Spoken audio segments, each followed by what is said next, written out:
parle des Congolais et des Congolaises et qui met le débat au centre de la table. Nous avons parlé de la jeunesse, nous avons parlé des femmes. Aujourd'hui, nous allons parler des hommes, avec pour thème être un leader et avoir le droit à l'école. Je m'appelle Tissa Luna, je vais conduire cette émission, mais je ne vais pas la conduire seule, je vais la conduire avec mon ami journaliste, j'espère la Boula. J'espère bonjour. Bonjour Tissa Luna, bonjour à nos invités, mais aussi à tous ceux qui sont dans la salle. Je tiens à rappeler d'entrée de jeu que l'exclusivité de cette tribune d'expression libre, c'est que nous serons véritablement édifiés parce que c'est un échange et un partage d'expérience. Alors, beaucoup de questions nous taraudent un peu l'esprit. Qu'est-ce qu'être un homme? Est-ce que les hommes ont le droit à l'erreur? Alors, pour ce tout premier numéro, le tout premier volet, vous voulez dire bien, et mon bail à Congo, c'est en partie tout de suite.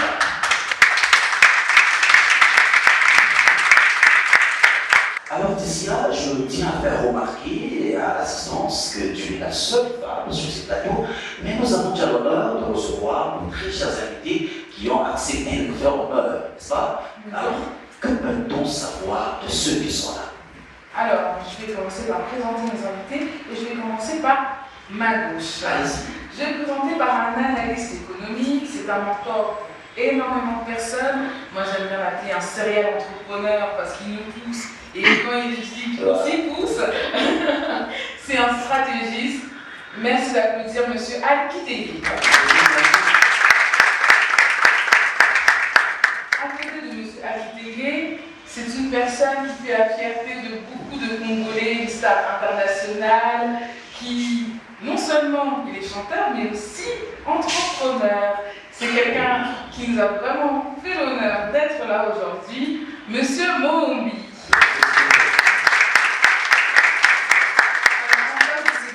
D'exception, deux autres hommes d'exception. Et je vais me tourner par là. Alors, c'est un monsieur qui en a dans la tête. Il est directeur corporate affaires à la banque, docteur en sciences politiques, professeur dans plusieurs universités ici de la place. Merci d'accueillir ce grand monsieur qui va beaucoup nous enrichir, monsieur Jack Oga. Vos applaudissements, s'il vous plaît. Et enfin, un monsieur qui n'apparaît pas souvent devant les caméras. On a hâte d'entendre ce qu'il va nous dire. On a hâte d'avoir de son expérience et de ses recommandations. Il est directeur stratégique à CEP Congo. Merci de faire un tonnerre d'applaudissements pour monsieur Bim Malembe. Bienvenue, monsieur Bim Malembe. Alors, comme tu l'as si bien fait remarquer, je tiens à signaler aussi d'entrée de jeu que ce plateau sera exclusivement pédagogique. Je l'ai dit tantôt, je vais le réitérer encore une fois de plus. Au-delà du caractère pédagogique de cet entretien, il y a aussi le partage d'expérience, c'est-à-dire que nous allons aussi savoir comment est-ce que vous avez conduit vos carrières. Alors, une toute petite question d'entrée de jeu. C'est une définition un tout petit peu anodine, n'est-ce pas? Je ne sais pas qui prendra la main en premier. Est-ce que nous pouvons avoir la définition d'un homme? C'est quoi être un homme? Qui veut se lancer? C'est quoi être un homme? Mombi, tu me regardes un peu vers moi? C'est quoi être un homme? Waouh, c'est une question qui demande beaucoup de réflexion, ou pas, parce que on peut aussi avoir une réponse très simple. Allez-y. Être un homme, c'est être un être humain, être égal à la femme, mais différent. C'est avoir le devoir de quelque part laisser une trace, laisser une legacy, un héritage derrière soi. Et être un homme, c'est aussi avoir le devoir de se traiter comme on a envie, traiter les autres tels qu'on a envie d'être traité soi-même. Voilà. Très belle définition, ça s'applaudit s'il vous plaît. Messieurs, est-ce que vous voulez enrichir cette définition? C'est quoi être un homme? Je dirais, je vais le rejoindre tout à fait en disant qu'un homme est une ressource, une vraie ressource appelée à réfléchir, une vraie ressource appelée à produire, une vraie ressource appelée à laisser des traces utiles. Oh, laisser des traces utiles. Kitegui, vous enrichissez, vous complétez, bien il y a à soustraire par rapport aux définitions précédentes? Les deux ont été très corrects. Okay. Et je voudrais simplement dire qu'un être humain, un homme, est un capital. Il est censé être productif, il est censé inspirer, il est censé se reproduire en plusieurs unités qui lui ressemblent, c'est à ça qu'on peut reconnaître un véritable homme. Voilà. Capital Productions. Monsieur Bim Malembe, vous voulez rajouter Oui, je ne sais pas pourquoi on philosopherait. Être un homme, c'est d'abord appartenir à la race humaine. Et quand on appartient à la race humaine, qu'on n'est pas une femme, on est un homme. C'est simple, c'est direct. C'est une définition simpliste. Oui, c'est simple, c'est direct. Mais moi, j'ai aussi cette définition qu'un homme, en soi, c'est un chef de famille, n'est-ce pas? Alors, est-ce que ça veut dire qu'un homme, c'est aussi un leader naturel? C'est une question ouverte. Monsieur Djokoga a fait ça un peu de la tête, du coup, je me tourne vers lui. En fait, je dirais bien sûr, un homme, c'est un leader. Et être un leader, c'est celui qui montre le chemin. C'est lui qui prêche par ses actes. C'est lui qui donne envie. C'est lui qui donne envie de suivre. C'est lui qui donne envie de faire plus que lui. Ça, c'est un homme. Ça, c'est un leader. Donc, chaque homme est un leader naturel en soi. Il faut faire très attention, il n'y a absolument rien de naturel dans le leadership. Parce que le leadership induit une responsabilité. Le leadership induit des choix. Je suis personnellement en révolte contre la plupart de théories sur le leadership qui ont été écrites dans les années 50 et 60. Par exemple, de manière classique, dans toutes les écoles de MBA, on vous dit un leader doit avoir des followers.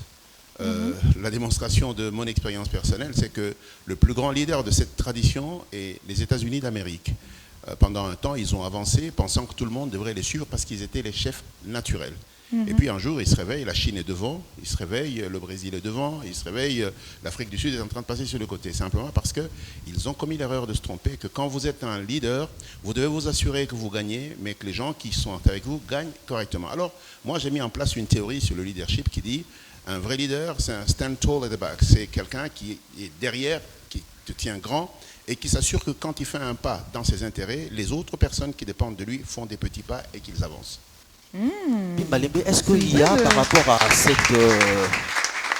rapport à cette exposition, est-ce qu'il y a une manière pour un leader de s'affirmer? Je voudrais déjà mettre une nuance tout à l'heure dans la définition de l'homme. Okay. J'ai vu tout le monde venir vers les leaders. Quand on définissait un homme, c'est de dire ce qu'il est. Maintenant, parmi ces hommes-là, vous y mettez un H majuscule, ça signifie un homme dans une place dans la société. C'est celui-là que vous êtes en train de chercher. Celui-là, c'est cette personne qui accepte d'être au service des autres.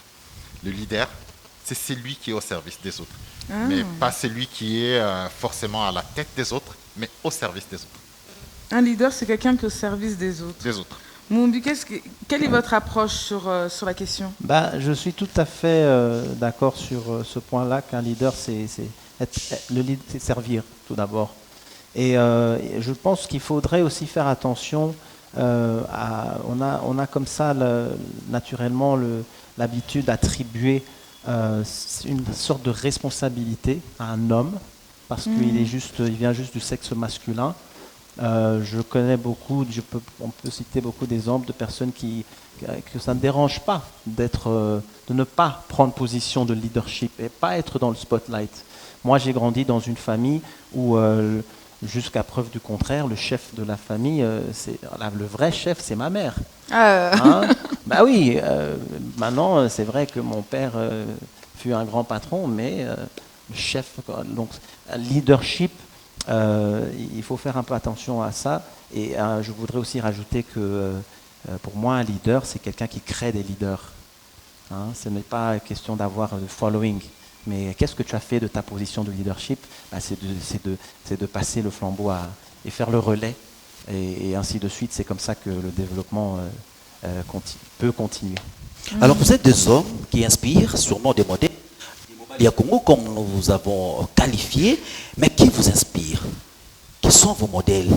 Qui est-ce que vous suivez? Mombi? Je crois que mon tout premier modèle, c'est mon père. C'est quelqu'un que j'ai appris à connaître dans mon âge adulte et qui a toujours été apprécié, aimé, qui a toujours été très généreux envers sa communauté. Ce qui a pris un peu beaucoup de temps qui devait me consacrer en tant que papa. Hein, et pour après grandir et comprendre quel bel homme il est et quel homme extraordinaire il est. Ça a été une découverte qui a changé ma vie et qui m'a beaucoup inspiré. Donc je donnerai ce titre-là de plus grand modèle à mon papa. Aujourd'hui, vous êtes reconnu par votre carrière musicale, il faut le dire ainsi. Et dans ces secteurs-là, dans ces domaines-là, qui est-ce qui vous a inspiré pour devenir aujourd'hui un artiste de renom à travers le monde? Je pense que le domaine d'artiste et de créateur, enfin, moi je suis compositeur et parolier aussi, moi je pense que c'est l'entourage, c'est la société, c'est tout le monde. Toutes les personnes avec qui à un moment donné j'ai pu échanger pendant mon parcours, que ce soit dans mon enfance ou après, ont été des gens qui m'ont inspiré et qui m'ont poussé à trouver ces inspirations qui ont résulté après à des tubes sur lesquels le monde entier a pu se déhancher. Voilà, donc voilà, que ce soit des artistes ou pas, moi je tire mon inspiration des gens qui attirent mon attention. Alors Joe Coca, vous êtes dans le secteur scientifique, dans les domaines scientifiques, n'est-ce pas? Nous le savons tous que dans ces domaines, dans cette carrière, pour évoluer aussi avec efficacité, il faut sûrement avoir un mentor. C'est celui qui va vous montrer comment placer le pas. Vous avez quelqu'un qui vous a orienté pour devenir aujourd'hui ce que vous êtes? Bien sûr, paix à son âme. Lorsque j'étais en deuxième graduat ici à l'université de Kinshasa, c'était le professeur Samba Kaputo. Ok. Oui. Sa manière d'enseigner me captivait. Je participais, je ne pouvais jamais manquer à ce cours. Et à telle enseigne que lorsque je suis arrivé effectivement à l'université, j'avais le choix, parce que je le connaissais, je le suivais à la télé, j'avais le choix de faire la pharmacie, les études de pharmacie comme mon père, qui est un grand modèle pour moi aussi, mais je fais le choix d'aller en sciences politiques en suivant le professeur Samba. Parce que c'est un secteur juteux apparemment. Non, c'est pas... Parce qu'apparemment, en RDC, pour gagner de l'argent, pour se faire une place dans la société, il faut aller en politique. Ce sont de faits. Non, faire les sciences politiques ne voudrait pas dire aller en politique. La preuve en est, monsieur Joe Coca est directeur corporate affaires à la Robank. Mais aussi consultant. Professeur également. Professeur. Je suis professeur justement à l'université de Kinshasa ici, à l'Institut supérieur de commerce. J'ai enseigné à l'université protestante au Congo. Je fais des consultations bien entendu, mais je suis directeur corporate affaires à la Robank. Avant ça, j'étais directeur des ressources humaines et avant ça, j'étais à la direction commerciale. Waouh! Et donc voilà. Tout ça, c'est grâce à ce professeur qui vous a poussé justement à... Pas nécessairement. Mon père, dans ses études, était chef de travaux, mais je voulais faire plus que mon père. C'est pour ça que je suis allé jusqu'à la thèse de doctorat. Et le jour où je défendais ma thèse de doctorat, je lui ai dit, cher papa, c'était à l'Université catholique de Louvain, j'ai tenu ma promesse, je fais plus que vous. Oh. Ça a été une réussite. Donc, voilà. Pardon? Une réussite? Oui, c'était une réussite. Et je voudrais aussi dire que de lui, j'ai appris 3 choses. Le partage, la liberté et la rationalité. Le partage, parce qu'il m'a appris, mon père, que même si tu as juste un morceau de pain, tu dois pouvoir le partager avec l'autre. Donc ça, j'ai gardé de ma vie et je partage toujours. La liberté, c'est que dans la vie, il faut savoir faire des choix. Tout est choix dans la vie, en fait. Donc je devais aller en pharmacie, je fais le choix d'aller en sciences politiques. J'étais à l'aise dans mon choix et je suis allé jusqu'au bout. N'est-ce pas? Et la rationalité, pour répondre aussi à votre question ou pour compléter les amis qui sont autour de moi, en fait, lorsqu'on essaie de définir le leadership d'un homme ou de tout être humain, moi, je voudrais qu'on parle de la rationalité. Vous savez que vous ne pouvez pas déterminer à l'avance ce qui est rationnel. Ce qui est rationnel, c'est ce qui produit des résultats attendus, des résultats positifs. C'est pour ça que j'ai dit, un homme est une ressource qui produit quelque chose d'utile. Et je crois que lorsque vous produisez des choses utiles, à ce moment-là, la rationalité est au rendez-vous. Ça complète aussi ce qu'avait dit M. Alkitenge. Bien sûr. Et ben d'ailleurs, vous inspirez énormément de personnes, vous êtes le mentor de plusieurs personnes. Moi, par exemple, Mais qui vous a inspiré? Qui vous a poussé à devenir l'homme que vous êtes aujourd'hui? J'ai la chance d'avoir eu 4 piliers. Le premier pilier, il est familial, avec l'autorité d'un père. Moi, je suis un père ouvrier. Je ne suis pas le fils d'un professeur d'université, je ne suis pas le fils d'un médecin. Mon père était un ouvrier qui me répétait tous les jours que tu deviendras ce que tu veux devenir. Tu es responsable de ton avenir. Et il me l'a répété tout le temps. Nous tous, lui compris, me disait-il, nous sommes là pour t'accompagner sur ton chemin. Mon deuxième pilier, il est très bizarre. C'est le karaté. Ah, Je suis un ex-champion d'Afrique de karaté. Oui. Je suis un ex-champion du Congo de karaté. exactement. Ça s'applaudit, s'il vous plaît. J'ai appris sur le parcours à respecter plus petit que soi, tout le temps. J'ai appris sur le parcours que même dans une compétition, celui qui est en face de toi n'est pas un adversaire, c'est un partenaire. Ok. Mon troisième pilier, c'est l'école. J'ai une douleur immense dans mon cœur quand je regarde la place de l'enseignant dans notre pays. Les enseignants que j'ai eus, de l'école primaire à l'école secondaire, à l'université, ont fait de chacun de nous ce que nous sommes. Et donc c'est mon troisième pilier. Mon quatrième pilier, c'est l'Église. Je suis catholique. Et tout à l'heure, je faisais le vernissage de mon livre qui s'appelle Sine Qua Non, afin de déraciner la corruption, ce matin. Et c'est l'abbé Chollet qui l'a amené sur le fonds baptismaux. Et ces 4 piliers ont fait de moi ce que je suis. Ça me permet de garder des valeurs, d'avoir la discipline d'aller jusqu'au bout et l'endurance, mais surtout de me souvenir que je ne suis pas seul. Ce monde, on le partage. Et en permanence, chaque fois que je pose un acte, je me pose la question de savoir à quel point je ne nuis pas à quelqu'un d'autre. Et cette responsabilité vous donne à vous, plus jeunes que nous, la force de venir vous inspirer et de venir échanger avec nous. Vous savez la liberté que je m'accorde quand je discute avec vous. Je ne me crois pas meilleur que vous, je me dis simplement que j'ai la longueur d'avance que me confère l'âge. Pour partager son expérience. Bravo. Lémé, est-ce que vous partagez peut-être le même avis ou encore vous pouvez nous dire dans le pas de qui vous marchez? Oui, disons, je respecte les avis Des de autres? tout le monde ici, des autres. Ok. Moi, par contre, j'ai une inspiration un peu bizarre. C'est, je veux dire, c'est les sommets même des inspirations. C'est Jésus-Christ. Ok. En termes de leadership, il n'y en a pas mieux.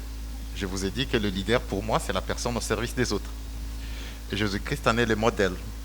Être au service des autres, vous définissez les voies, vous définissez les normes, vous définissez le principe, et on vous demande de marcher dans ces voies, dans ces normes, dans ce principe, et dans tous les domaines, vous avez tout déjà défini, tout déjà écrit. En fait, quand tout est normatif, quand tout est écrit, quand vous ne faites que ce qui est écrit, et vous écrivez ce qui ne l'est pas avant de commencer à agir, le leader, il a fait son travail. Il vous demande de marcher dans ces traces-là. Et si vous les respectez, tout ce que vous faites va aller. La faiblesse chez nous, c'est quoi? C'est que les gens, ils agissent par émotion, au lieu d'agir par la raison. Et Jésus-Christ, c'est la raison par excellence. Il définit tout. Mais alors, tout est dans tous les domaines. Tout est déjà défini. Il suffit de regarder ce qu'il a fait. Il est. C'est sa définition. Il est. Mais nous, notre définition, nous paraissons. Nous ne sommes pas. Si vous voulez être un leader, arrêtez de paraître. Arrêtez de monter sur les toits où vous n'êtes pas. Faites que les autres vous montent sur les toits. Faites que les autres fassent de vous un aigle. Vous volerez tellement haut que les baves des crapauds ne vous atteindront pas. Ça, c'est ce que j'aurais bien voulu voir les gens être et devenir. Des Ça aigles. s'applaudit, s'il vous plaît. C'est de belles paroles. Vous voulez compléter? J'aurais voulu que les leaders deviennent des aigles. Que tout le monde, quand il les regarde, il voit en eux des aigles. Mais les baves de tous les crapauds qui se mettent à crier atteindront jamais les aigles. Et ça, c'est parce qu'ils ont tout balisé comme Jésus-Christ. Ils ont tout défini et ils sont sur les chemins de ce qu'ils ont défini. Ils sont les ponts par lesquels les autres vont passer. Ils servent des tremplins, mais pas que eux soient déjà là. Et vous êtes encore en train de traînailler ici. Il y a une rivière à traverser, mais l'égard, lui, il paraît déjà être là. Personne ne va traverser la rivière, hein. Vous noyez vous tous. Mais s'il sert des ponts, tout le monde traverse, hein, et les ponts, ils restent là. Ça, c'est le leader. Les ponts. Quand vous avez traversé, vous tous, est-ce que les ponts, ils traversent? Très bien, Ils restent là. Les leaders, d'après Bim Malembe, n'est pas celui qui paraît, donc mais c'est celui qui doit être, n'est-ce pas? Est-ce qu'un leader doit avoir droit à l'erreur, à votre avis? Bien sûr, on construit, on se met à jour par rapport à nos erreurs. Les erreurs, on peut les commettre. Volontairement, je dirais, ou involontairement. Ça peut arriver. Vous pouvez nous partager un moment dans votre carrière où vous avez construit une erreur qui a permis de rebondir La confiance.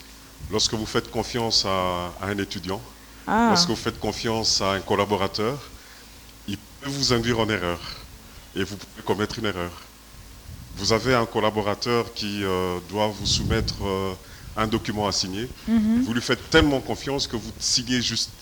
Ah oui. Et qu'il y a des fautes. On peut se tromper sur un chiffre, ça peut être fatal. Ou on peut se tromper sur une unité, ça peut être très fatal. Donc, la confiance, comme on dit, n'exclut pas le contrôle. Très bien. Ça peut arriver. Et Alkitenge, dans votre métier de tout le jour, vous êtes analyste économique, excusez-moi, il vous est recommandé d'être méticuleux dans les chiffres et de ne pas tomber dans les à peu près. Est-ce que l'erreur a une place dans votre travail de tout le jour? Oui, l'erreur a de la place, surtout lorsque vous travaillez avec des jeunes qui n'ont pas nécessairement votre expérience. Ok. Deux choses. Soit ils ne font jamais rien, et c'est vous qui faites tout, ils vous aident à faire ce que vous faites, et ils ne deviendront rien, comme l'a dit mon frère en face. Ou alors, vous leur laissez la chance de faire des choses, et s'ils font des choses, ils vont certainement se tromper, et vous corrigez derrière, et vous avancez. Votre attitude vis-à-vis de l'erreur permet à la personne de croître et de grandir, et d'essayer des choses, et de bâtir la confiance en soi, ou alors de rester un éternel second. Je vous relance, quelle est la réaction directement face à une erreur lorsque vous êtes avec vos collaborateurs? Qu'est-ce que vous faites? À première vue, il y a une erreur. Quelle est la première réaction qui vous passe dans la tête? Stéphane est dans la salle, c'est un de mes collaborateurs, et il le sait très bien. Quand il y a une erreur, j'en ris. Parce que finalement, je me dis... C'est pas la sanction, vous en riez? C'est déjà arrivé, vous n'y pouvez rien. Même si vous criez... Ça sert à une seule chose, détruire votre relation avec la personne qui est en face et qui a commis une erreur. Et le sourire, à votre avis, c'est une motivation? D'abord, ça relativise la chose et ça responsabilise la personne. Après, nous partons dans le processus d'apprentissage. Qu'est-ce qui s'est effectivement passé et comment ne pas le faire la prochaine fois. Très bien. Et les gens apprennent. Et les gens apprennent surtout quand ils se rendent compte que vous leur faites confiance et que vous leur donnez une seconde chance. Nous-mêmes, nous avons commis des erreurs dans le parcours de notre vie, que ce soit personnel ou professionnel. Si cela avait suffi pour qu'on vous enterre, vous ne seriez pas devenu ce que vous êtes aujourd'hui. Maintenant, il reste l'autre extrême, l'irresponsabilité. Quand quelqu'un commet des erreurs à répétition et vous vous rendez bien compte que la personne ne veut pas évoluer, moi, c'est sans état d'âme, on se sépare. Donc les erreurs permettent de grandir, à votre avis? Je n'ai pas entendu. Les erreurs permettent de grandir. Les erreurs normales permettent justement de tirer de leçons pour que les gens grandissent. Deuxième chose, ça permet aussi d'éviter que d'autres personnes commettent les mêmes erreurs parce qu'en fait, vous en tirez des leçons et vous diffusez. Mais quand on commet 2 fois la même erreur ou à répétition, là c'est plus quand il y a de la négligence, c'est une question d'attitude vis-à-vis de la responsabilité et je peux vous le garantir, je suis quelqu'un de très strict. You're out. Tu es dehors. Libanda. Ah bah tiens, Mombi, je vais aller vers vous. Est-ce qu'il vous est déjà arrivé, rétrospectivement, d'entendre une de vos chansons, de voir un de vos clips ou un de vos concerts et vous dire « Ah ça, j'aurais pas dû faire comme ça, plus jamais, c'était une erreur, j'aurais pas dû aborder ce thème ». Absolument. Je pense que je ne serais pas ici si je n'étais pas mon plus grand critique. Moi, je vis ma vie selon une philosophie en parlant du karaté que j'appelle avoir l'esprit de la ceinture blanche. Avoir l'esprit de la ceinture blanche. Avoir l'esprit de la ceinture blanche. Qu'est-ce que je veux dire par là? C'est que la vie est un chemin, est une école. On apprend tous les jours. Et même après, corrigez-moi si j'ai tort, mais qu'est-ce qui arrive après la dernière donc ceinture noire, 12e dan? On recommence à la ceinture blanche. C'est ça, avoir l'esprit de ceinture blanche. C'est de ne jamais se mettre une limite en disant on a commis, c'est bon, on a fini, donc non, personne ne va rien m'apprendre. Alors, pour répondre à la question, c'est pour ça, donc, pour moi, l'erreur, c'est un mot qui a une connotation négative. Et dans ma vie, j'essaie de toujours essayer de trouver le parallèle, mais avec la connotation positive. Et moi, je ne crois pas en l'échec, mais je crois à la leçon. Et on en a parlé tout à l'heure, commettre plusieurs erreurs consécutives, c'est de ne pas tirer les leçons. C'est de ne pas tirer les bonnes leçons. Et moi, donc, comme j'ai dit, j'ai toujours été mon plus grand critique, parce que j'ai toujours voulu, quand je vais me dormir le soir, être un peu meilleur que quand je me suis levé le matin. Très bien. Je me tourne vers vous, Bimalembe. En tant que directeur stratégique à CEP Congo, est-ce que on ne peut pas avoir peur de commettre les erreurs? Déjà, je veux dire, j'ai bien entendu avec attention et intérêt tout ce que... vos prédécesseurs ont dit. Oui. Tout ce que tout le monde a développé ici s'agissant des erreurs. Ce que je vais dire en sus, c'est que quand on commet une erreur, c'est qu'on était en train de travailler. C'est déjà, il faut le noter. Déjà, quand quelqu'un est en train de travailler, il commet une erreur. C'est déjà positif qu'il était en train de travailler. Je positive déjà cet aspect-là. Maintenant, quand on travaille et que je rentre sur mon modèle de Jésus-Christ, nous, on n'est pas parfait. Il n'y a que lui. Nous, comme on est perfectible, je note que cette personne a besoin d'une perfection dans ce qu'elle a fait. Donc, on l'assiste, on l'accompagne, on regarde c'est quoi la faiblesse. Est-ce que c'est parce que la personne n'a pas le profil pour les postes, ou c'est parce que la personne n'a pas la formation nécessaire pour faire ce travail, ou c'est parce que la personne a des limites.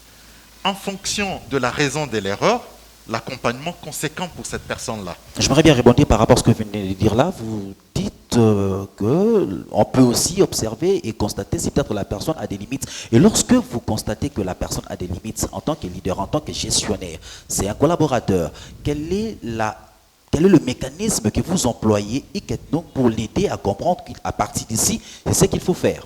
Oui, nous situons les raisons de la limite de l'erreur. Et une fois que vous avez identifié les raisons de l'erreur, l'accompagnement est conséquent.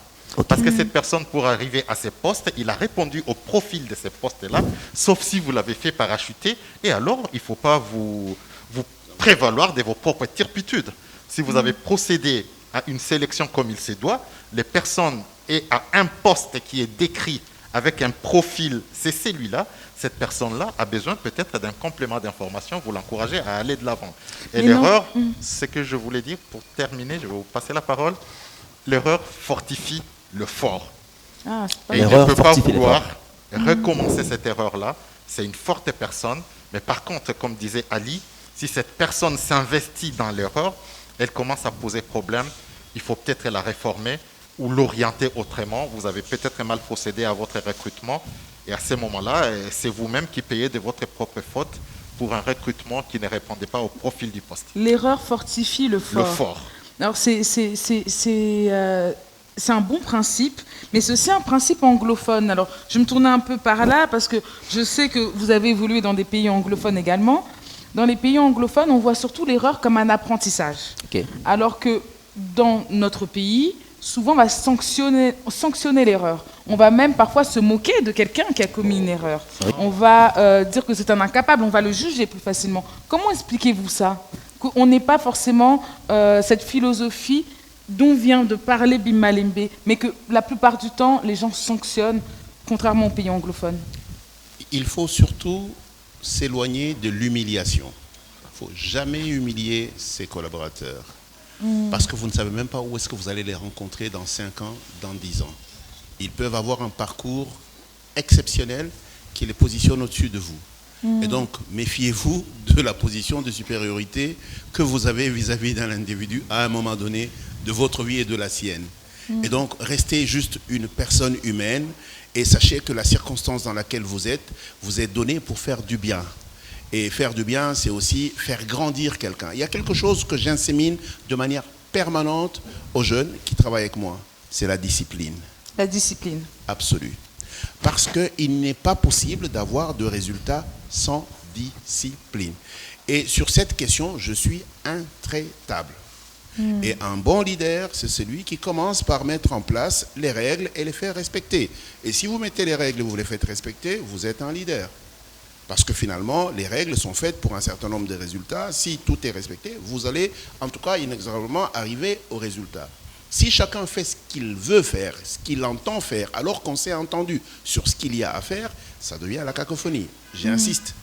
Vous le dites si bien, le pragmatisme anglo-saxon est accompagné par le comportement japonais. Nous discutons de tout avant. Quand on est d'accord, on le fait. Et chacun fait son rôle. Ce n'est pas pendant qu'on commence à exécuter que tu changes de règles. Et ça, c'est la chose la plus difficile. Dans le système francophone d'enseignement, quelqu'un croit qu'il est plus intelligent que tout le monde, qu'il connaît tout, et lui, en ex-cathedra, il dit des choses. Même dans les livres, il est écrit beaucoup de fausses choses. Une d'elles, et je la dénonce de manière assez permanente, dans beaucoup de livres d'économie, c'est écrit que quand tu as de l'argent, tu as le pouvoir d'achat. Pourquoi ce n'est pas le pouvoir d'investir? Et donc, soyons juste humains en disant, la connaissance est obsolète très rapidement. Si vous n'apprenez pas, quelqu'un l'a dit autour de la table, si vous ne continuez pas à apprendre, même votre diplôme ne vaut pas grand-chose. Et donc, à partir du moment où vous êtes en situation de leadership, il faut savoir que tous vos collaborateurs sont des additionneurs d'intelligence. Ok. Savoir réfléchir ensemble. Savoir soutirer les spécificités des gens qui sont autour de vous.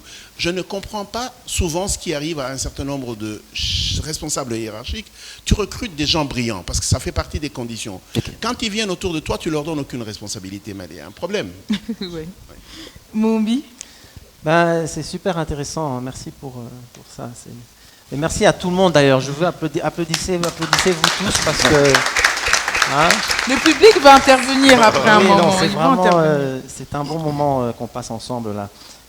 Je pense que pour répondre à la question, donc le monde francophone, le monde anglo-saxon et francophone, pour moi, bon, j'ai eu à étudier et à évoluer dans les deux mondes.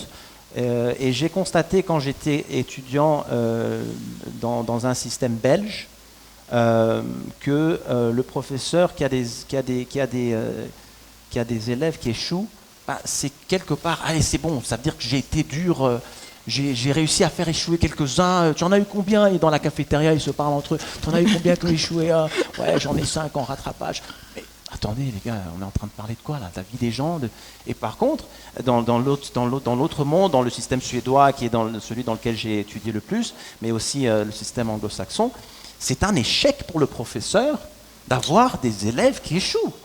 Oui, certains professeurs, effectivement, se targuent d'être sévères et donc d'être bons si les élèves échouent. C'est-à-dire qu'il est sévère, qu'il est strict. C'est ça. Et c'est une mentalité, c'est une culture complètement différente. Et c'est pour ça que je pense que c'est un peu différent. Et on le garde aussi dans le quotidien. Et on parlait de sanctions, la culture de sanctionner les gens et d'être dur et d'humilier en public. Ça, je pense que il y a clairement un lien avec notre passé. Hein. Nous sommes un peuple qui a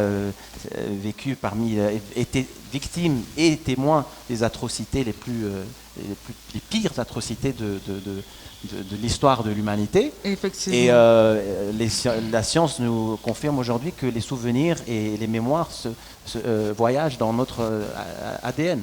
Hein, donc il y a des comportements aujourd'hui que peut-être on ne comprend pas, qui ne sont pas un héritage direct de nos parents, mais de nos ancêtres. Qui vient de notre histoire. Qui vient de notre histoire. C'est à ne pas négliger quand on parle de ce genre de sujet. Eh bien, lorsque Mombi parlait des professeurs qui s'est targués d'avoir fait échouer des étudiants en masse, vous êtes senti sûrement, tous pensé à Jokoga. Vous êtes senti sûrement intéressé au premier chef, mais j'allais vous poser une question. Jokoga, à quel moment êtes-vous parvenu à transformer une erreur en opportunité et comment avez-vous réussi, allais-je dire, à tirer votre épingle du jeu? Je veux rejoindre mon ami à ma gauche. En fait, lorsque je suis en face d'un collaborateur qui commet une erreur, je suis le premier responsable. Moi, en tant que leader, en tant que responsable, en effet, c'est ma responsabilité. J'ai été distrait, moi aussi. J'ai pas suivi, je lui ai pas donné suffisamment de moyens, ou tout simplement, je lui ai fait trop confiance. Et à ce moment-là, je ne passe pas par 4 chemins. La première des choses à faire, c'est d'interpeller la personne, que je vous fais confiance, vous devez prendre votre travail au sérieux. Et le deuxième point, je sanctionne. Je sanctionne et je sanctionne sévèrement de manière à ce que l'erreur ne se reproduise plus. Que la leçon soit retenue. Voilà. Mais si c'est un problème qui concerne une mise à jour des capacités, des compétences de mon collaborateur, je passe par la formation. C'est des méthodologies différentes, hein. Là, on a le rire, là, on a les sanctions. Je me retourne vers Mbi Malembe. Erreur ne veut pas dire échec. Est-ce que vous avez une histoire personnelle ou une anecdote à nous partager sur comment vous avez transformé une erreur pour pas que cela soit un échec? Tout à fait. Nous sommes... on va commencer à parler de notre travail ici. J'allais parler de celui-là, mais quand vous êtes dans une situation de quasi-monopole et que vous vous comportez en monopole, alors que vous n'êtes que dans un monopole des faits, et vous vous comportez en monopole des droits, vous êtes dans une erreur. Vous êtes dans une erreur, votre comportement, c'est un comportement qui baisse la garde, vous n'organisez pas de veille, parce que vous vous dites que vous êtes en monopole. Mais vous n'êtes pas en monopole des droits, il n'est que de fait. Et puis, autour de vous, autour du marché, se développent d'autres structures qui se disent, mais tiens, au fait là, il y a un marché à prendre. Et ce marché, il n'est pas protégé par un monopole des droits, ce qui ne s'expliquerait pas dans l'environnement économique actuel. Mais vous, qui avez le marché dans ces monopoles de fait, votre comportement n'a mis en place aucune veille. Et du coup, on vous pénètre dedans, du jour au lendemain, vous perdez une grande part de votre marché. Ce qu'il faut, c'est de dire qu'il n'est jamais tard pour bien faire. Il n'est jamais tard pour bien faire. Il n'est jamais tard pour bien faire. Vous êtes tombé dans une erreur, réveillez-vous très très vite et adaptez-vous au marché. C'est ça, c'est le temps de réaction en fait. Hein. C'est des réactions. Si vous commettez l'erreur des Kodak, tous les collègues ici peuvent vous en parler, c'est un exemple. Oui, voilà, si vous commettez l'erreur des Kodak et vous vous laissez enfoncer dans votre erreur sans jamais vous réveiller un jour, mais vous disparaissez. Alors pour les plus jeunes, Kodak était une société d'appareils photo, appareils photo jetables. Ils n'ont pas vu arriver les smartphones. Ils ont persisté dans leur appareil photo un peu obsolète et ils ont connu faillite, dépassés par les... Ouais, irrémédiables, effectivement, dépassés par les smartphones, alors qu'ils étaient leaders. D'accord. Ouais. Donc, c'est vous dire que dans la vie, il n'est jamais trop tard pour bien faire. Et chaque fois que vous tombez, relevez-vous, posez-vous la question de savoir pourquoi vous êtes tombé, essayez de définir les nouvelles bases pour repartir, redéfinissez les tremplins, écrivez les choses très correctement, définissez ce que vous voulez faire et correctement, vous repartez, c'est sûr. C'est sûr. Donc, c'est la réponse que j'amène. Kouka, oui, vous avez une réaction par rapport à Mbi Malembe? Pour des raisons professionnelles, oui. Il évite d'aller dans le fond de la question. Oui. En fait, il est de CEP. CEP, c'était la société qui avait quasiment le monopole du stockage. Je peux intervenir par motion? Je peux vouloir qu'on ne parlait pas de ça ici, qu'on ne parlait pas de notre travail personnellement. D'accord. J'aurais bien voulu qu'on reste sur des questions d'ordre général, sans qu'on personnalise les débats, parce que nous n'avons pas mandat... Mais les jeunes gens ne comprennent pas de quoi vous parlez. Nous n'avons pas mandat de parler de ça. Voilà. D'accord. Merci.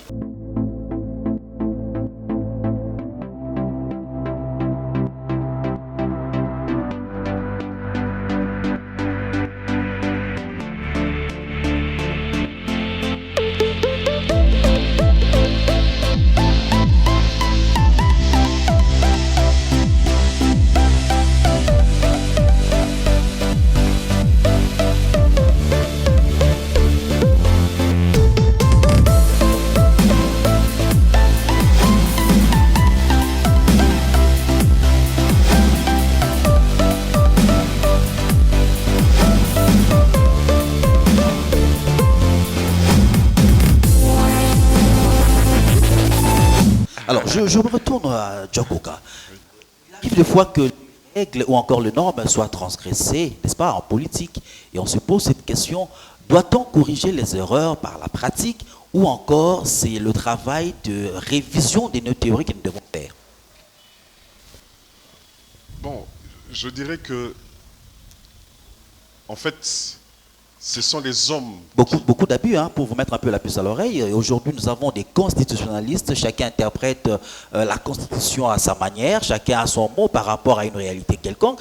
Est-ce que ce n'est pas les théories qui sont aujourd'hui obsolètes, ou encore c'est par la pratique que nous devons corriger nos théories?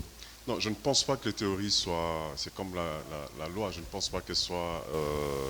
mais je crois que, pour répondre beaucoup plus à l'aise à votre question, Okay. moi, lorsque je suis, par exemple, en face de cette jeunesse, ce que je recommande par rapport à ce qui existe, même par rapport à l'université, par rapport aux études, c'est d'être tout simplement compétitif. Il faut apprendre à être compétitif dans ce que vous faites. Et je vais revenir à ce que j'ai dit sur la notion de leader. Vous devez être une ressource qui inspire, une ressource qui permet à tout le monde, de vous copier, de copier ce que vous faites de bon et d'avancer. Et je crois qu'en parlant de la compétitivité, on résout beaucoup de problèmes. Si aujourd'hui l'émission était prévue à 14h, n'est-ce pas, la compétitivité de chacun d'entre nous nous recommandait d'être là à 14h, n'est-ce pas? Donc moi, je n'ai pas été compétitif, personnellement. Personne ne vous accuse. Voilà, donc c'est pour dire que les principes, les normes existent, mais je crois qu'à chacun d'être compétitif et de donner le meilleur de soi-même. Moi, j'aimerais plutôt qu'on parle d'un point de vue personnel quand c'est vous qui commettez l'erreur. Parce qu'on a beaucoup parlé de leadership, donc le comportement à avoir face à une erreur d'autrui, mais quand c'est vous qui commettez l'erreur, vous êtes des leaders, Oui. des managers, des directeurs, les gens vous regardent, les gens vous suivent, les gens vous écoutent. Mais quand vous commettez cette erreur, que vous avez cette perte de motivation, que vous êtes un peu déçu de vous-même, comment garder votre stature de leader? Comment ne pas montrer aux autres que vous avez commis une erreur? Ou alors faut-il le montrer justement? Il ne faut justement pas essayer de cacher la responsabilité qui est la vôtre. Ok. Pour deux bonnes raisons. La première, c'est que ce n'est pas du tout honnête et avec le temps, vous vous en voudrez. La deuxième, c'est que ce que vous pensez ne pas être vu a certainement été vu. Et les gens vous observent et regardent de quelle manière vous allez gérer la question. Laissez-moi partager une responsabilité personnelle. Il y a 9-10 ans, j'étais convaincu que les banques étaient capables de devenir des banques digitales. Je me suis mis à développer dans une de mes sociétés des produits très avancés en termes de digitalisation. Jusqu'à aujourd'hui, nos banques sont encore sur papier. Mais entre-temps, nous avons investi près de 250 000 $ à acheter des équipements, à faire des développements. Aucune banque ne nous a suivis. La première conséquence que j'ai tirée, c'est que j'ai décidé d'aller en retraite il y a 2 ans et les différentes sociétés qui sont les nôtres, c'est quelqu'un d'autre qui les gère. C'est ma décision personnelle. Et je me suis dit, j'ai bien foiré là-dessus. J'ai investi l'argent de la société dans quelque chose qui n'a pas du tout marché. 9 ans. Pendant 9 ans, vous avez essayé. Pendant 9 ans, j'étais très convaincu que nos banques sont suffisamment intelligentes. Elles vont suivre jusqu'aujourd'hui. Elles sont encore sur papier. Mais c'était une erreur d'appréciation. Et comment vous avez réagi alors? J'ai fait perdre 150 000 $ à la société. Oui. Et j'ai assumé, c'est tout. Je me prive d'un certain nombre de mes revenus, c'est tout, pour être en mesure de compenser au niveau de l'entreprise. Je me suis déchargé de mes charges de gestion quotidienne. Quelqu'un d'autre le fait. Je m'occupe aujourd'hui du génie humanitaire et je m'occupe de vous. Oui. Ça, c'est vrai. Applaudissons-le, s'il vous plaît. Un très bon mentor, un très bon coach. Mombi, comment garder cette stature de leader quand on commet une erreur? Je rejoins Al quand il dit qu'il ne faut pas cacher. Vous savez, la vulnérabilité n'est pas une faiblesse. Au contraire, ça nous donne l'opportunité d'avoir beaucoup de courage. De faire preuve de beaucoup de courage. Pourtant, on dit souvent, tu es un homme, sois fort, ne pleure pas, sois courageux. Oui, mais le courage d'admettre son erreur. Il faut du courage et l'assumer. Il faut énormément de courage pour pouvoir le faire. Et c'est pour ça que je suis tout à fait d'accord avec le fait d'admettre et de de montrer cette vulnérabilité en disant, voilà, j'admets, j'ai assez de courage pour me dire, écoute, mon coco, tu t'es gouré. C'était pas une bonne décision. Et dans mon domaine, ça arrive souvent. Et le domaine d'artiste, c'est une entreprise. Hein, c'est beaucoup de gens autour, c'est toute une structure qui existe. Et alors, il faut avoir du recul en position de leadership. Même si on a le dernier mot, il faut avoir le recul parce que justement, une entreprise, c'est une entité, c'est un papier. Okay. On ne peut pas y mettre d'émotion sur un papier. Il faut utiliser la raison, comme a dit monsieur tout à l'heure, et il faut être objectif et pouvoir justement admettre, voilà, c'était pas la bonne chose à dire en ce moment-là. Excusez-moi les gars, j'ai choisi ça, mais c'était peut-être pas le bon chemin pour nous tous. J'ai agi parce que j'ai un peu émis de l'émotion, je voulais aller trop vite, c'était pas le bon moment. Réfléchissons ensemble, quelles sont les solutions à prendre, et ainsi de suite. Donc c'est comme ça qu'on prospère, c'est comme ça qu'on avance. Mobali à Congo, c'est-à-dire que vous êtes des fils de ces pays, n'est-ce pas? Vous avez aussi un regard tourné vers les gestionnaires de la République démocratique du Congo. Alors, non, c'est une question que ouverte, c'est une question ouverte.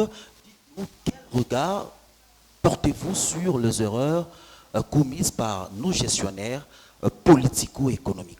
J'aimerais bien qu'on commence par Djokoga, qui est docteur en sciences politiques. Et ces erreurs-là sont-elles réparables et par où devons-nous commencer? Bon, c'est une question assez difficile. Non, c'est la dernière question avant la question du public. Ce sera des questions encore plus difficiles. Okay. C'est une question un peu difficile. Ben, je crois que les intervenants qui suivront, il y a un bon acteur politique qui fait partie du panel qui suit. Je crois qu'il sera beaucoup plus à l'aise pour répondre à ça. Mais qu'à cela ne tienne, ce que je pourrais dire, moi j'ai un autre regard par rapport aux erreurs. Et encore, il faut pouvoir les définir. Lorsqu'on parle des erreurs sur les acteurs politiques, les acteurs économiques, il faudrait encore les définir, n'est-ce pas? Okay. Mais pour moi, si je dois faire une recommandation, encore une fois, je reviens sur le concept de la compétitivité que je voudrais vraiment, comme je dis à mes étudiants, les fixer dans la tête de tous les Congolais.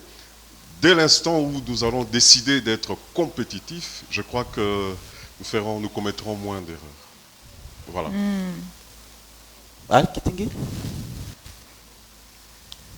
Je vais le dire. Je crois que la première erreur, elle n'est pas du leadership politique. C'est une erreur de communauté. Dites-moi au nom de quoi nous pensons que nous pouvons avoir en ville la capacité de consommer 90% des budgets, alors que 80% de nos populations vivent en milieux ruraux.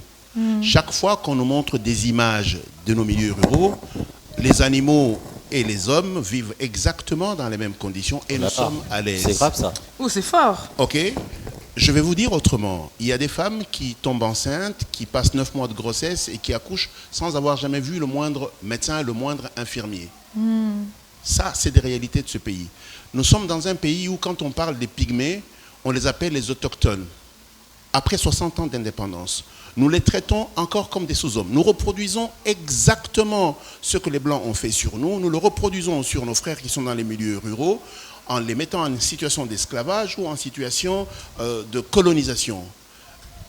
Déjà, rien que ça, et moi j'interpelle beaucoup de professeurs de sciences politiques et administratives qui sont en face de moi en disant nous devons redéfinir la manière de partager la vie. Et moi je suis un économiste et je dis on ne peut pas penser qu'on peut avoir un PIB par tête d'habitants important si 80% de notre population sont mises en situation de manque de compétitivité. Il y a juste un problème de la décision de la création d'une nation. Une nation, ce n'est pas un espace et des hommes, c'est un contrat social. Quel est notre contrat social? Et moi, quand je regarde ce genre de choses, je me dis, le problème n'est pas à la tête, le problème est à la base. Qui nous sommes en tant que personnes, dans nos familles, dans nos sociétés, et c'est ce qui détermine que nous avons une qualité acceptable ou pas acceptable de leadership. Nous sommes en bas, ceux qui sont en haut. Nous sommes le produit, le parfait, ils sont le parfait produit de la société. Okay. Et donc, avant de porter jugement sur ceux qui nous ont dirigés ou qui nous dirigent, je voudrais questionner la communauté. Comment voulez-vous qu'on ait autant d'églises, mais qu'on ait un tel degré de médiocrité, y compris dans les églises? Comment vous expliquez ce genre de choses? Et ça, il ne s'agit pas du leadership politique, il s'agit du leadership tout court. Et je crois qu'en tant que pays, en tant que nation, en tant que peuple, nous avons des problèmes. Il y a un certain nombre de déterminants qu'il faut qu'on redéfinisse. Il y a une crise de l'être humain? Mais bien sûr, comment voulez-vous accepter que nous ayons la corruption jusqu'à la petite école? Quel genre de parent vous êtes quand vous apprenez à votre enfant à aller corrompre son enseignant? Cet enfant n'a que 5 ans. Nous sommes des criminels en série. C'est des choses que nous devons à un moment donné stopper et redéfinir notre communauté et exhorter l'adhésion à un certain nombre de valeurs. Vous ne pouvez pas évoluer en tant que peuple si vous n'avez pas de valeurs. Parmi les pays qui sont les mieux indiqués dans le monde en termes de performance, c'est des pays scandinaves, d'où vient Mombi. Le meilleur pays en termes de qualité de vie, c'est la Suède. Le meilleur pays en termes de qualité d'enseignement, c'est la Norvège et la Finlande dans l'espace occidental, et c'est la Corée du Sud dans le monde. Et le meilleur pays en termes de quoi? Vous êtes congolais, dites-nous un peu. La RDC est un excellent pays qui a tout pour réussir et qui a un devoir de communauté. Nous sommes probablement l'espoir du continent entier. Mais pour ça, il faut que nous prenions conscience, et comme l'a dit mon frère qui est en face de moi, que nous décidions d'assumer nos responsabilités. Il y a un problème de cohésion sociale. Bim Malembe, qu'est-ce que vous en pensez? J'aurais voulu rentrer avant de parler de la cohésion sociale, de parler de la responsabilité plutôt de nos leaders en RDC. Je comprends parfaitement ce qu'il dit, que chacun de nous, les communs des mortels congolais, a une part de responsabilité dans ce qui nous arrive. Mais ceux qui ont la grande part des responsabilités, ce sont nos leaders. Parce qu'au fait, c'est quoi nos leaders aujourd'hui? C'est des gens qui se réunissent à 2, à 3, créent un parti, aucun idéal pour ces partis, et tous, ils ont un parti unique, c'est l'argent. Et on les laisse faire. L'argent, le parti de l'argent. L'argent, c'est le parti autour duquel tous nos leaders n'ont pas d'opposition. Il n'y a pas de parti d'opposition pour ça. Tous, ils sont membres. Tous nos leaders sont membres d'un seul parti, l'argent. Tant qu'il faut y accéder, aucune opposition, par tous les moyens, on converge vers l'argent. Quel est l'idéal pour lequel vous créez votre parti? L'argent. Quel est l'idéal pour lequel celui-là a créé son parti? L'argent. Et tous les cousins, voilà, les stratégies des clans et tout se réunissent autour pour vous pousser et aller vers l'argent. Non. L'apostolat, ce n'est l'affaire des personnes parmi nos leaders. Vous allez dans un parti. Ce parti, il fonctionne sur base de quel idéal pour la société? Quel est le projet de société de votre parti que vous défendez par opposition à l'autre parti? Il n'y en a pas. Parce que vous tous, vous êtes au parti unique, l'argent, accès aux mangeoires, et il n'y a pas d'opposition. Et pour information, on a 800 partis politiques. On a 800 partis politiques. Tous réunis autour du parti principal, l'argent. Oh là là. Tous. Avant-nous, oui. Il n'y a pas d'opposition là. Tous réunis autour de ces partis principaux. L'idéal est unique, accéder à l'argent, accéder aux mangeoires et par tous les moyens. Vous pouvez comprendre, vous, que vous êtes un parti socialiste. Votre idéal est socialiste au PPRD. Idéal socialiste à l'UDPS. Idéal socialiste est là-bas. Et ces partis, les uns et les autres, se tirent parce qu'il faut que le premier accède aux mangeoires, l'argent. Non, nous avons besoin que demain, on ait des partis qui définissent des profils de société, qui définissent un modèle de société, un modèle de création de richesses, un modèle de création d'emplois, un modèle de lutte contre la pauvreté, ces modèles par lesquels ils définissent comment ils vont mobiliser de l'argent. Ces définitions de mobilisation de l'argent pour arriver à l'idéal de la société feront des différences entre les différents leaders et nous aurons véritablement des oppositions. Aujourd'hui, il n'y en a pas. Tous les partis qui sont là, personne ne va vous dire c'est quoi son modèle de société, on ne sait pas. C'est très pertinent, ça s'applaudit s'il vous plaît, Oui. c'était très pertinent. Tchokoga, je reviens encore à vous. Question du public. Oui, je reviens encore à vous par rapport à cette réaction avant de passer la parole au public. Vous sentez-vous interpellé lorsque Bim Malembe étale toutes ces antivaleurs? Qu'est-ce que vous vous reprochez concrètement? Comment nous produire des acteurs politiques de qualité, de haute facture, qui auront au centre de leurs actions la satisfaction des intérêts supérieurs de la nation? Moi, je vous dirais que la société s'organise autour d'un pacte. Il y a un pacte social qui organise la société. Le contrat social dont parlait voilà, il y a un Alexandre. contrat et dans ce pacte, chacun a sa part de responsabilité. Très bien. Et par rapport à cette part de responsabilité, je reviens sur mon concept de compétitivité. Oui. Là où je suis, je dois être compétitif. Mais comment être compétitif quand on n'a pas de comparatif non plus d'excellence? Non, déjà, il y a des règles. Déjà, il y a des règles, il y a des principes qu'il faut commencer par respecter tout simplement. J'ai donné un exemple qui nous concerne ici. Si nous étions tous là à 14 heures, mais moi-même, je ne suis pas arrivé à 14 heures. Pourquoi je ne suis pas arrivé à 14 heures, ça c'est autre chose. Mais il y a premièrement des principes qu'on peut tout simplement respecter. Donc c'est pour dire que si, et j'insiste dessus, si nous sommes compétitifs, chacun dans ses responsabilités, je crois que nous allons avancer. Moi, à l'université, si j'arrive à l'heure, je prépare ma leçon, j'enseigne correctement, je n'attendrai que des étudiants une réussite. Et la compétition commence par soi-même. Hein. Voilà. Il faut être exigeant pour Oui, soi-même déjà. la compétition, parce que c'est très important que les gens qui nous suivent à la maison et au public, la compétition commence en interne. Bien sûr. Où est-ce que je veux aller? Quels sont mes objectifs? Et là, on rejoint justement le programme. On a 800 partis aujourd'hui parce qu'ils n'ont pas de programme. Ils n'ont pas de projet. Oh là là. S'ils avaient des projets, on n'aurait pas eu 800 partis. Parce qu'ils auraient trouvé des points communs. Non, le point commun, c'est l'argent, si je retiens bien la leçon Voilà, de Bill Maher. justement. Mais nous, on n'est pas dans ce programme-là. Et entre-temps, oui. Nous avons une totale absence sur la couverture du territoire national. Et entre-temps, on a 140 groupes armés, tous adossés sur des réserves minières.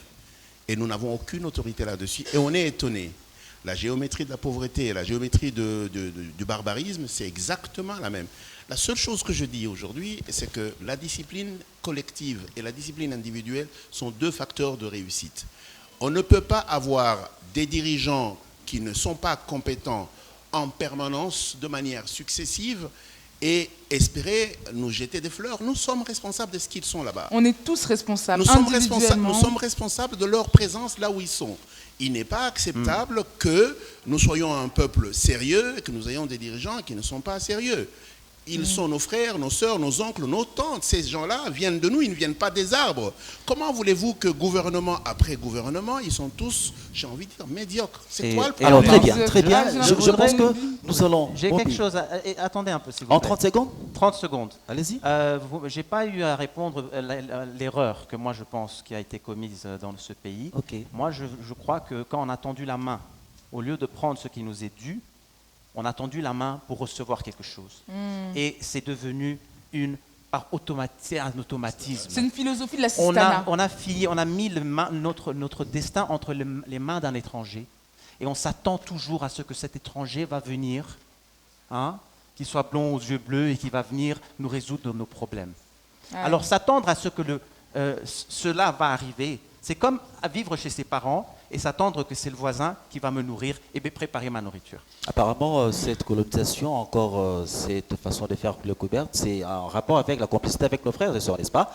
Apparemment, c'est ça, la réalité. Moi, j'aimerais bien faire entendre un peu le public. Oui, sur, très bien. J'espère que vous avez sûrement été édifiés abondamment par les interventions de nos invités. Goldberg Ismailberg.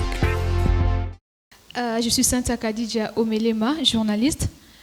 J'aimerais savoir pourquoi ne faut-il pas lire l'erreur comme un verdict final? Ma deuxième question, puisque M. Alkitenge a parlé de l'attitude à avoir après l'erreur, que doit faire celui qui a été humilié? Parce que vous avez dit qu'il ne faut pas humilier l'autre qui a commis l'erreur.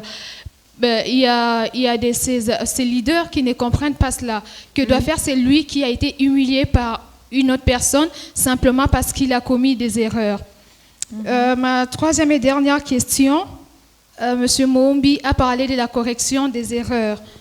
Alors, ce n'est pas facile d'avoir des distinctions dans nos universités, si ce n'est que la distinction de politiciens qui finissent actuellement.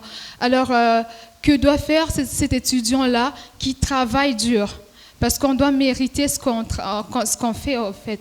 je travaille dur, mais le système de mon pays ne me permet pas de réussir. La bien. plupart des professeurs ne laissent pas simplement les étudiants qui bossent à réussir. Ils pensent que ces points, je ne sais pas moi, seraient transformés en quoi. C'est comme si ils ne le méritaient pas. Est-ce qu'on répond d'abord à ces deux premières questions et après on trouvera quelqu'un d'autre? Oui. La première des choses, c'est que tout le monde peut commettre une erreur. Tout le monde commet des erreurs. Si on devait tuer toutes les personnes qui commettaient des erreurs, il n'y aurait plus personne sur Terre, sauf Jésus. Oui. Et donc, rien que pour cette raison, c'est inutile de considérer cela comme une sentence fatale. Après, lorsque vous avez un collaborateur, vous investissez en lui, il est formé, il a du potentiel et vous savez où il peut aller. Et très malheureusement, il commet une erreur un jour, c'est pas parce qu'il a commis une erreur un jour que vous allez l'enterrer. Nous pensons simplement qu'il faut lui donner une chance. C'est comme un arbre qui est arrosé, il va aller beaucoup plus loin. Il reste la dernière chose, c'est l'inconnu du futur. La personne que vous allez maltraiter aujourd'hui, que vous allez humilier aujourd'hui, c'est peut-être le chef de l'État de demain. Okay. Oui, on parlait de l'humiliation. Comment doit réagir cette personne qui se fait humilier parce qu'elle a commis une erreur? La personne qui se sent humiliée, oui, qui est humiliée. C'est ça. C'est très simple. Mon point de vue, c'est qu'il faut agir comme un canard. À partir du moment où vous êtes de l'eau, vous bougez un petit peu vos aisselles et puis vous continuez votre chemin. Cette personne est juste une personne indigne de vous, c'est tout. Elle pense vous humilier aujourd'hui, elle ne maîtrise absolument rien de ce que vous deviendrez demain et de ce que vous aurez vous-même tiré comme leçon de cette erreur-là. Oui, c'est souvent dans l'émotion aussi qu'on... Oui, mais bien sûr, tous mes collègues l'ont dit ici, on ne gère pas avec les émotions, on gère avec les raisons. Okay. Quelqu'un a dit un jour, si vous ne voulez pas vous séparer de votre femme, n'insultez pas sa mère. Ce n'est pas parce que vous avez pris un verre de trop, que vous êtes fâché, que vous allez insulter la mère de votre femme. Vous pouvez être sûr qu'elle va vous le répéter toute sa vie. Ah ça Gare à vous. Djokoga, la reconnaissance des étudiants qui travaillent dur, mais qui pour autant, il n'y a pas de reconnaissance particulière. Bon, je ne voudrais pas que nous puissions d'abord parler de reconnaissance des étudiants qui travaillent dur. C'est le mérite. La méritocratie. C'est le mérite. Vous travaillez correctement, vous méritez. Alors personnellement, je reviens encore une fois sur le pacte social, mais le pacte social c'est jusqu'à l'université aussi. L'université a des règles. La profession d'enseignant a aussi une déontologie, n'est-ce pas? Donc qui doit être respectée. À chacun de faire correctement son travail, j'ai envie de dire, parce qu'un étudiant qui estime avoir réussi, mais par contre qui observe un abus de la part d'un enseignant, il y a des mécanismes au niveau de l'université pour pouvoir se plaindre. Alors la question c'est de savoir est-ce que ces mécanismes fonctionnent ou pas, là je ne saurais pas vous répondre, n'est-ce pas? Mais personnellement, lorsque j'ai démarré cette profession d'enseignant, j'ai dit que je dois être compétitif vis-à-vis de mes collègues. Donc ma compétitivité passe par le fait que je dois correctement apprendre, transmettre la matière, et en plus de ça, je dois évaluer les étudiants comme il faut, et à celui qui mérite ses cotes. Permettez-moi d'ajouter quelque chose en ce qui concerne l'enseignement. J'enseigne dans quelques universités d'économie, et il y a quelque chose qui m'impressionne en Angleterre. Votre rôle, c'est d'enseigner, ça s'arrête là. L'examen sera organisé par ce qu'on appelle Body of Examination. Et ces gens-là, ils organisent l'examen et ils font passer aux étudiants et ils corrigent. À votre insu? À votre insu, vous n'en savez rien du tout. Vous, votre rôle, c'est enseigner. Vous serez coté en fonction du nombre d'étudiants qui ont réussi. Ah, c'est pas mal ça. Aussi simple que ça. Et donc, vous êtes dans le même bateau que les étudiants. Vous vous battez pour que les étudiants comprennent et qu'ils réussissent. Parce que leur réussite, c'est votre réussite. Mais bien sûr. Et derrière, il y a une raison. Parce que l'enseignement universitaire est préfinancé. Mais vous allez rembourser. L'État considère que l'argent doit être utilisé à bon escient pour produire des citoyens les plus compétitifs possibles pour que la nation avance. Donc, il y a un drive clair de tout le système. Et c'est pour ça qu'ici, malheureusement, le manque d'objectifs clairs sur où nous voulons aller, pourquoi nous faisons telle chose, ne nous permet pas de nous concentrer. Par exemple, moi j'ai entendu beaucoup de théoriciens de l'économie ancienne dire oui, mais vous savez, l'enseignement et la santé, c'est le social. Ah non, ça n'a absolument rien de social. C'est de l'investissement financier rentable. Des citoyens en bonne santé et compétitifs rendent la nation compétitive et rien d'autre. Et donc des théories obsolètes qui n'ont aucun sens, que les gens continuent à répéter, font justement qu'on ne met pas assez d'argent dans l'éducation, parce que les gens ne se rendent pas compte que quand vous enseignez correctement, quand vous instruisez correctement, vous allez avoir des citoyens compétitifs et qui vont rendre la nation compétitive. Nous sommes un pays où 70% des gens sont illettrés, ne savent ni lire ni écrire correctement. Si vous ajoutez la couche numérique, nous pouvons aller dans les 90%. Il y a plein de gens qui ne connaissent pas du tout l'informatique. Regardez, notre système d'enseignement universitaire jusqu'aujourd'hui est encore à la craie. Quelques professeurs, quand ils font quelque chose, ils projettent. Ça n'a absolument rien à voir avec les méthodes nouvelles d'enseignement. Mais nous sommes encore là parce qu'il y a une couche de professeurs qui refusent d'apprendre les nouvelles technologies. Ou on ne leur donne pas les moyens d'apprendre. Non, pas du tout, ils ne veulent pas, c'est tout. Et vous regardez notre système de santé, aujourd'hui, il est encore sur papier. Vous allez dans un hôpital, on vous donne une fiche, et vous allez dans un autre hôpital, c'est une fiche qui ne communique pas avec la première fiche. Ça veut dire qu'en fait, si vous avez une maladie dont il faut suivre l'historique, vous ne l'aurez jamais. Mais tout le monde sait très bien que ça ne coûte absolument rien d'informatiser le système de santé. Et c'est ce genre de jump qu'il faut être en mesure de mener. Et je me pose toujours la question de savoir pour quelles raisons, vous, les jeunes, vous, les étudiants, vous n'êtes pas en mesure de réclamer ça à vos universités. Donc, au-delà de la discipline individuelle, il faut une discipline collective. Absolument. Très bien. Une autre question? Je m'appelle Laurie Kazadi. Je parle à M. Jock, le professeur. Qu'est-ce que vous allez laisser à l'UNIKIN? Qu'est-ce que vous allez laisser tout en étant professeur? Parce qu'un homme, c'est celui qui laisse les traces. C'est très belle question. Qu'est-ce que vous avez laissé? Comment assurer la relève? C'est ça, en quelque sorte. Djokoga. Bon, c'est une question très, très, très facile. La réponse, elle est là. Mais pertinente, hein? Oui, mais très facile, pertinente, certes, mais très facile parce que là, je vais parler de moi, n'est-ce pas? Je n'ai pas mandat de parler des collègues. Je vais parler de moi. Je me suis donné une discipline qui est, comme l'a dit mon ami en face, que je voudrais, moi, durant toute ma carrière, être compétitif. Ah, ça, c'était le mot de voilà, la je voudrais que journée. chacun d'entre vous, en sortant d'ici, parte avec, en disant, tiens, dans chaque chose que je fais, dans tout acte que je pose, je dois être compétitif. N'est-ce pas? J'espère que vous avez bien retenu ça, être compétitif. Donc j'ai envie de dire que je voudrais fixer ça de manière à ce que partout où vous passerez, vous puissiez être compétitif. Et donc moi, à l'université de Kinshasa comme ailleurs, j'essaye tous les jours d'être compétitif en vous enseignant correctement, en donnant les codes mérités aux étudiants. Et voilà, lorsque j'aurai fini, lorsque j'irai à l'Émérita, tous mes étudiants se diront, tiens, nous avons eu un professeur avec qui nous n'avons jamais discuté des cotes.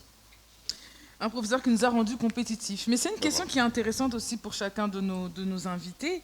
Qu'est-ce que vous laissez à la postérité? C'est ça. Quelle trace vous laissez, si on commence par Bimalembe? Ce que j'aurais voulu, c'est que pour la progéniture, qui est une révolution totale, une révolution totale, que les gens disent non, ça suffit cette médiocrité de ne travailler que pour l'argent. Il faut que nous travaillions pour les autres. Et travailler pour les autres, c'est passer de la médiocrité à l'excellence. De se dire que l'idéal de la société, c'est de faire en sorte que nous soyons et que nous arrêtions de paraître. Nous avons un idéal, nous avons un objectif, nous travaillons pour aller vers cet objectif-là. On ne peut pas faire mieux pour y arriver.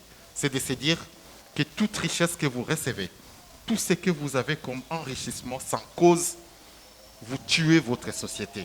C'est ambitieux. Vous tuez la société. Si vous vous enrichissez sans cause, vous tuez la société. Parce que cet argent, c'est sans valeur ajoutée en biens et en services. Vous servez l'inflation. C'est comme si vous aviez une planche à billets, vous avez de l'argent, vous avez cet argent sans cause, sans création de valeur ajoutée, en biens et en services, vous contribuez à l'inflation, vous tuez votre propre économie. Donc nous voulons d'une jeunesse qui comprend cela, qui refuse la médiocrité, qui refuse d'adhérer à un leadership qui ne voit que l'argent, mais un leadership qui voit l'excellence, qui s'est dit on peut arriver à créer de la richesse, on peut arriver à créer de la valeur ajoutée, on peut créer de biens, on peut créer de services, gagner de l'argent correctement en toute honnêteté, en gagnant un peu, mais multiplié par une personne qui croit qu'on peut arriver à créer de l'argent en travaillant, en ayant une valeur ajoutée à la société. Ça, c'est ce que nous voulons léguer à la population demain, à la jeunesse demain, pas à la jeunesse qui veut accéder forcément à ces mangeoires d'argent, veut devenir des riches comme par baguette magique en tuant toute notre société. Donc travailler pour les autres, la compétitivité, Mumbi, qu'est-ce qu'il faut laisser à la postérité? L'homme qui laisse des traces. Vous savez, je pense qu'un des grands problèmes de notre société, c'est que nombreux sont ceux qui veulent se rendre, qui veulent être importants. Mais il y en a très peu qui veulent se rendre utiles. Ah. Et ça, c'est pour moi une des grandes raisons pour laquelle j'ai décidé de revenir m'installer chez moi dans mon pays. Pour être utile. Pour me rendre utile.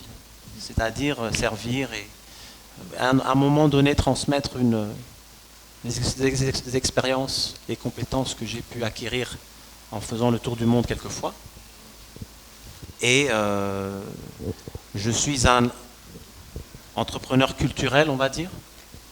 Et je pense que notre culture, le jour où elle ne sera pas le dernier budget dans la liste, les choses vont commencer à changer dans ce pays. Ah. Parce que la culture, c'est le peuple. Et moi, c'est ça que je pense que j'aimerais bien laisser, c'est renforcer notre culture, parce que c'est-à-dire renforcer notre peuple. La culture, c'est le peuple. Oui, pour Al-Kitenge, ce qu'il faut laisser à la postérité, ça sera...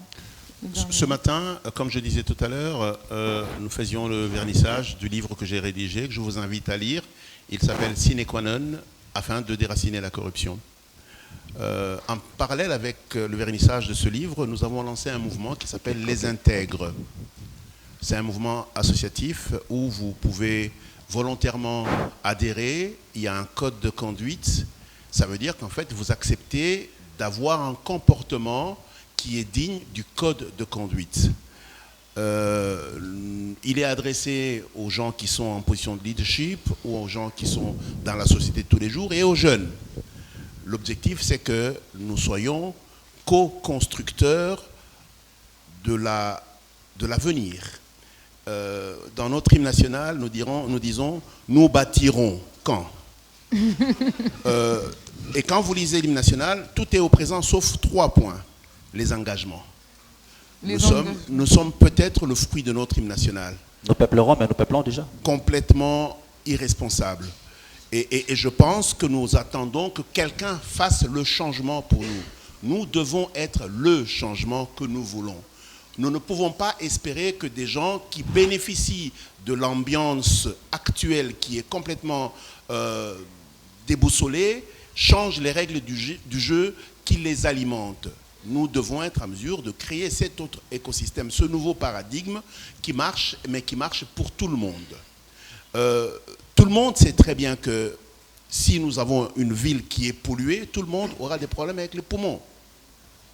Alors, si nous désirons avoir de l'air propre, il faudrait que tout le monde y contribue.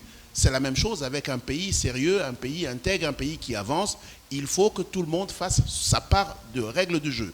Et si vous élisez des personnes corrompues, vous n'êtes pas victime, vous êtes responsable. Merci complice beaucoup. même. Alors, nous étions à Mobali, à Congo. Ok.